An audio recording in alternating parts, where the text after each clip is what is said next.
everyone, today I will talk about Payments Overview. First, click Payments from the left sidebar menu. After entering the page, you will be able to view all payment details. Click the small arrow on the left side of the list to expand and view the detailed information of a specific order.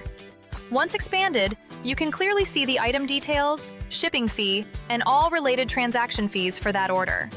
When there are many orders, you can click Expand All or Collapse All at the top right to quickly switch the view. If you want to search more precisely, click the filter icon to open advanced filters. Here, you can group orders by payment method or filter them by specific store or date range.